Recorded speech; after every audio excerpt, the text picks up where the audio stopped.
जनवरी का महीना चल रहा था और ठंड कम होने की वजह और बढ़ता ही जा रहा था।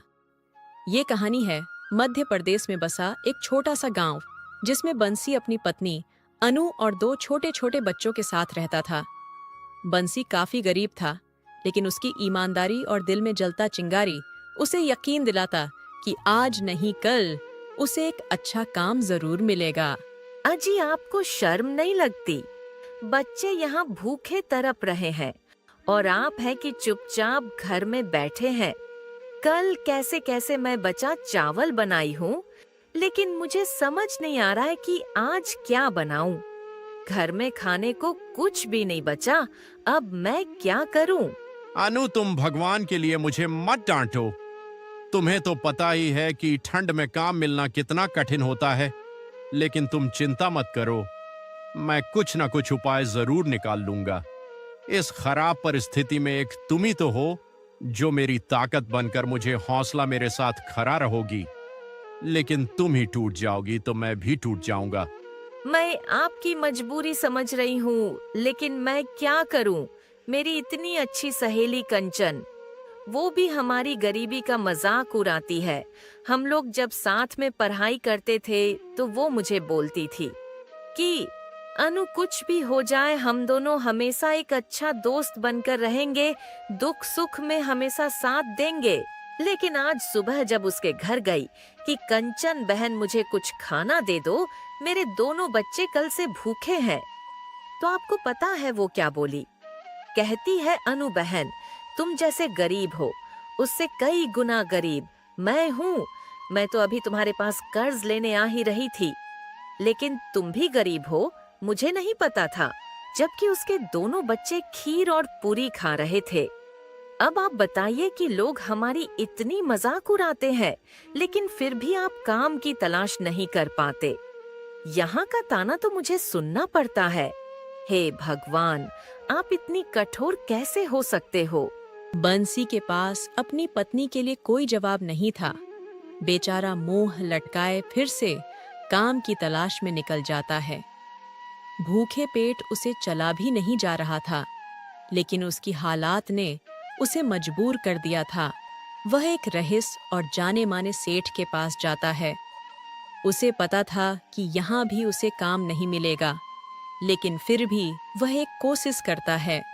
मालिक, आप तो एक धनी और महान इंसान है। अगर आप मुझे कोई काम दे दे तो शायद मेरे बच्चों का आज पेट भर जाएगा। 2 दिनों से हम लोग अन्य का एक दाना नहीं खाए हैं। कृपया करके मुझे एक काम दे दीजिए। मालिक, मैं आपका यह एहसान मरते दम तक नहीं भूलूंगा।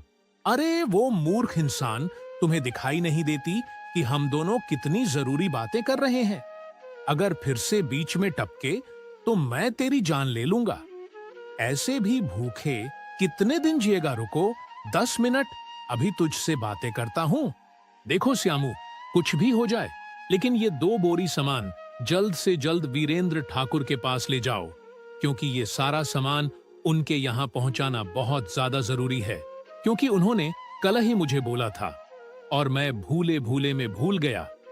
अगर 2 घंटे में ये सामान उनके यहाँ नहीं पहुंचा तो मेरी खैर नहीं। लेकिन मालिक, आपको तो पता ही है कि अब उतना समय नहीं कि 2 घंटे में ये सामान पहुंचा सकूं। उनका घर यहाँ से लगभग 16 किलोमीटर दूर है। इतना लंबा सफर तय करने में तो रात के 10 बज जाएंगे। मालिक, आप बुरा मत मानना, लेकिन यह काम असंभव है। अरे नहीं श्यामू, तुम ऐसा नहीं बोल सकते। अगर ये काम नहीं हुआ तो मेरे साथ बहुत बुरा होगा। तुम एक काम करो, एक ऐसा मजदूर खोजो जो यह काम 2 घंटे में कर दे। चाहे इसके लिए मुझे 2 गुनी पैसा क्यों ना देना पड़े, लेकिन यह काम होना ही चाहिए। बंसी वहीं खरा खरा सेठ की सारी बात सुन लेता है। उसे एक कैसा भी काम चाहिए था ताकि वह अपने बच्चों के लिए खाना जुटा सके। सेठ जी, मुझे माफ कीजिएगा, मैं फिर आपके बीच में बोल पड़ा। लेकिन आप उदास मत होइए, मैं अपनी जान पर खले कर आपका काम करूंगा। आप मुझ पर विश्वास कीजिए मालिक, मैं 2 घंटे में यह सामान पहुंचा दूंगा। अगर तुम इस काम को कर लेते हो तो मैं तुम्हें इसके बदले 2 गुनी मजदूरी दूंगा। लेकिन हाँ, अगर समय पर माल नहीं पहुंचाया तो समझ लो मुझसे बुरा भी कोई नहीं होगा। अब समय बर्बाद मत करो, जल्दी से इसे वीरेंद्र ठाकुर के पास पहुंचाओ।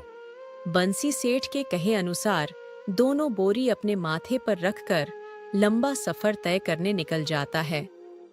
बंसी थोड़ी दूर ही जाता है तभी उसका सर दर्द करने लगता है, क्योंकि वह आज से पहले इतना भारी सामान नहीं ढोया था, लेकिन उसके पास और कोई चारा नहीं था।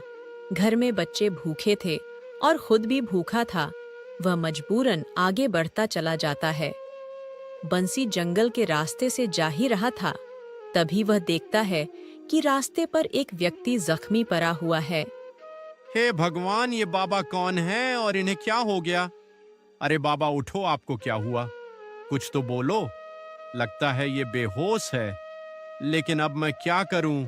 यहाँ आसपास कोई घर भी नहीं है। अगर मैं इन्हें ऐसे ही छोड़ दूं तो ये बाबा मर जाएंगे। अब मैं इनकी जान बचाऊं या सेठ से किया वादा पूरा करूं? हे भगवान, ये आप मेरी कैसी परीक्षा ले रहे हैं? अगर मैं इस सामान को समय पर नहीं पहुंचाया तो मेरे बीवी बच्चे भूखे मर जाएंगे, और अगर इस बाबा को नहीं बचाया तो ये भी मर जाएंगे। अब मुझे समझ नहीं आ रहा है कि क्या करूं। बंसी एक नई दुविधा में फंस चुका था। एक तरफ उसके बीवी बच्चे भूख से तड़प रहे थे, तो दूसरे तरफ ये अनजान बाबा बेहोश पड़े थे। अब वो करे तो क्या करे? सेठ भी उसे धमकी देकर रखा था। अरे नहीं नहीं, ये सामान पहुंचाना उतना जरूरी नहीं जितना इनकी जान बचाना है। अगर मैं इनको नहीं बचाया तो जीवन भर अपने आप को माफ नहीं कर पाऊंगा। और रही बात बीवी बच्चों की, तो वो एक दिन भूखे रह सकते हैं, लेकिन ये बाबा नहीं। बंसी अपनी इंसानियत दिखाता है और उस अनजान बाबा को एक वैद्य के पास ले आता है। वैद्य जी उन्हें अच्छे से इलाज करते हैं और बंसी से कहते हैं, अरे बेटा, अगर तुम इन्हें समय पर यहाँ नहीं लाते तो इनकी जान बचाना बहुत मुश्किल हो जाता, क्योंकि इनकी हालत देखकर ऐसा लग रहा है कि ये काफी देर से वहां बेहोश पड़े थे। हाँ वैद्य जी, मुझे लगता है आप ठीक बोल रहे हैं। मैं जब सेठ जी का माल पहुंचाने जंगलों के रास्ते से जा रहा था, तब ये वहां बहुत पहले से ही बेहोश पड़े थे। वो तो भगवान का लाख लाख शुक्र है कि मैंने इनको देख लिया, वरना पता नहीं क्या होता। अरे बेटा, ये तुमने तो बहुत ही पुण्य का काम किए हो, लेकिन क्या तुम्हें पता है कि जिन्हें तुम अपनी जान पर खेलकर बचाए हो वो कौन है? नहीं बाबा, मुझे नहीं पता है कि वह कौन है। मैंने तो बस इंसानियत के तौर पर उनकी मदद की है, बाकी मेरा उनसे कोई वास्ता नहीं। रास्ते में वह बहुत तड़प रहे थे, इसलिए मुझे उनकी यह तरफ देखी नहीं गई और मैंने अपना सारा दुख काम भूलकर इनकी मदद की। वाह बेटा, तुम्हारी नेकी तो मेरी दिल जीत ली। ये कोई आम इंसान नहीं, बल्कि इस गांव के सबसे अमीर और धनवान व्यक्ति है। इनकी लाखों की जमीन, घर और कारोबार है। अगर उन्हें पता चला कि उनकी जान तुम्हारी वजह से बची है तो वो तुम्हें पैसों से नहला देंगे। ये आप कैसी बातें कर रहे हैं बाबा? जब मैं इनको जख्मी हालत में देखा था तब थोड़ी ना देखा कि ये अमीर है या गरीब। बस मैंने अपना इंसानियत दिखाते हुए इनकी मदद की। अब मैं चलता हूं बाबा, मेरी पत्नी और बच्चे भूखे हैं। जो काम के लिए वादा किया है उसे पूरा करना है। बंसी अपना स्वाभिमान बेचना नहीं चाहता था, इसलिए वो अमीर इंसान के उठने से पहले ही वहां से चला जाता है। वह जब रास्ते से लौट ही रहा था, तभी उसे सेठ मिल जाते हैं और वो काफी गुस्से में थे। अरे ओ बंसी के बच्चे, आज तुम्हारी वजह से वीरेंद्र साहब मुझे इतना भला बुरा कह कर गए हैं। वो तो हमारी पुरखों की देन है जो हमें माफ कर दिए, वरना पता नहीं क्या करते। लेकिन तुम कहां मर गए थे? तुमने तो वादा किया था कि समय पर माल पहुंचा देगा, फिर क्यों नहीं पहुंचाया? साहब, वो रास्ते में एक अनजान व्यक्ति जख्मी पड़ा था। अगर मैं उन्हें छोड़कर आपका माल पहुंचाने जाता तो वो मर जाते। वैद्य जी साफ बोल दिए कि बेटा, अगर थोड़ी देर और लेट होती तो उनकी जान बचाना मुश्किल हो जाती। इसलिए मैंने उनको बचाना सही समझा, और जान से बढ़कर कोई काम नहीं होता। अरे चुप करो नालायक। अगर बुरहा मर जाता तो क्या हो जाता? मैं तो बेइज्जती होने से बच जाता। न जाने वीरेंद्र बाबू मेरे बारे में क्या सोच रहे होंगे। आज से पहले कभी उनकी हुक्म नहीं टाला, लेकिन इस बार तुम्हारी वजह से मुझे शर्मिंदा होना पड़ा। वाह मालिक, वाह, आप तो एक नंबर के पापी इंसान हैं।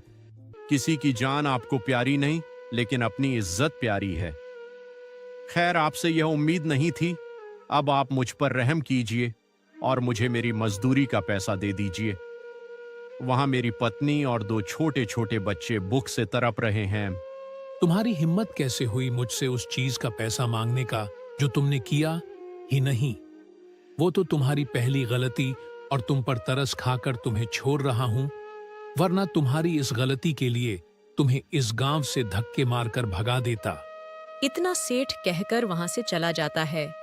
अब बंसी फिर से निराश हो जाता है, क्योंकि वह मेहनत तो बहुत किया था, लेकिन मेहनत का फल उसे नहीं मिला। बेचारा उदास फिर से घर लौट जाता है।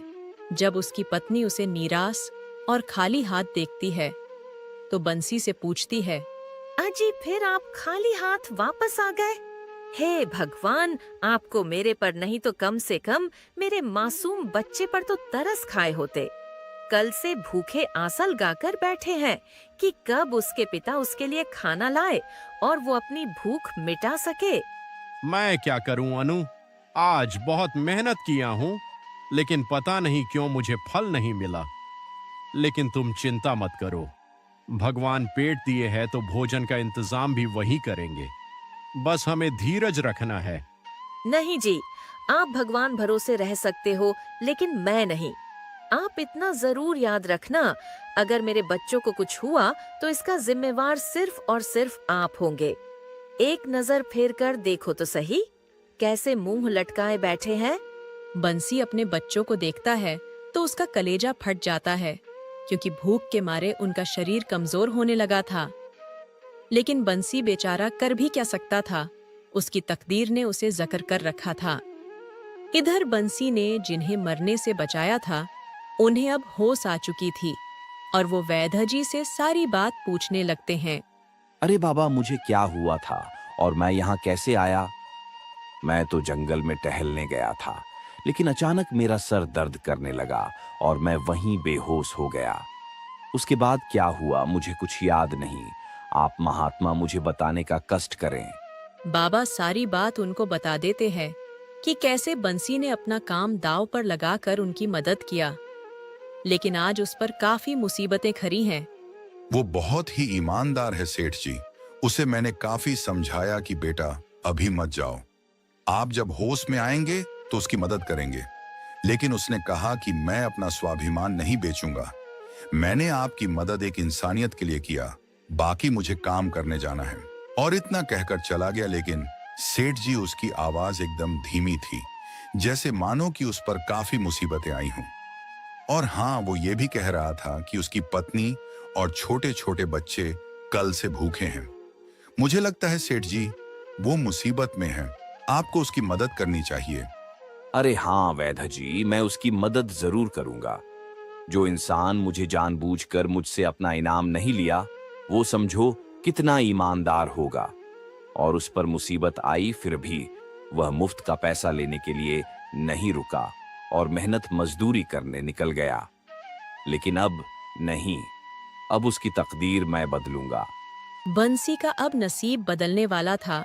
वो चुपचाप घर में उदास बैठा था। तभी उसके घर पर किसी व्यक्ति का दस्तखत होता है।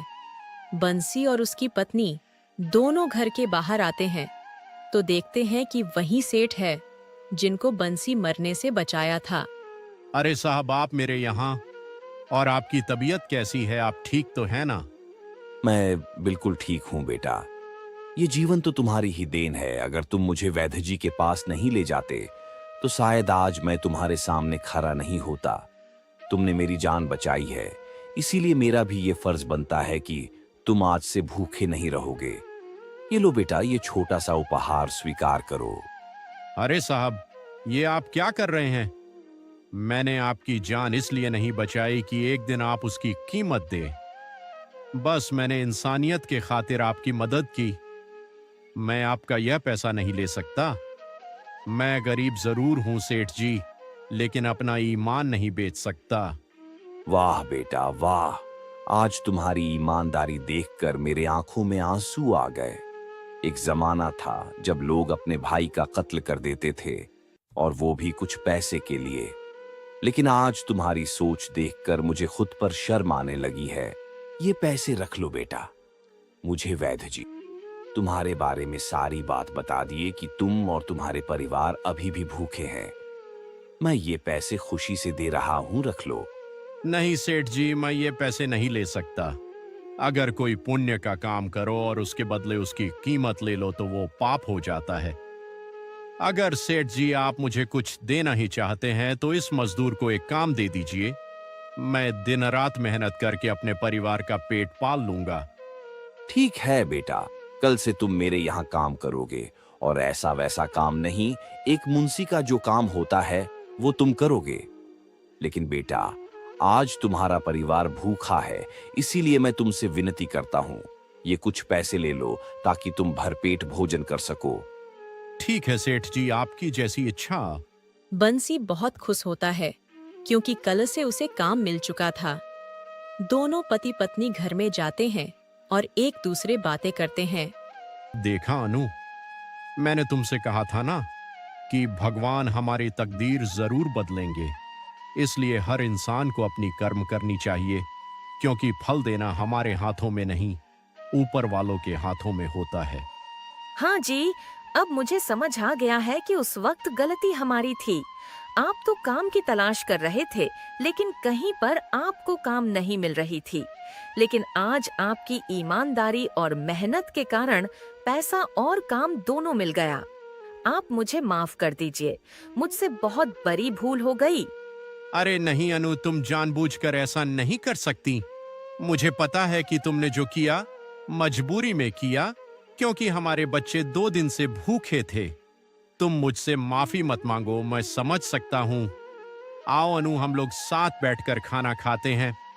तो इस तरह बंसी अपनी ईमानदारी और नेकी के कारण सेठ का दिल जीत लिया और ये साबित कर दिया कि ईमानदारी की हमेशा जीत होती है। तो दोस्तों, हमें इस कहानी से ये सीख मिली कि अगर हर इंसान अपने से ज्यादा लोगों की दुख दर्द समझे और ईमानदार रहे तो बंसी के जैसा वो भी अपना जीवन बदल सकता है। और इस कहानी का पार्ट 1 था। अगर 2 देखना है तो कमेंट करें। धन्यवाद।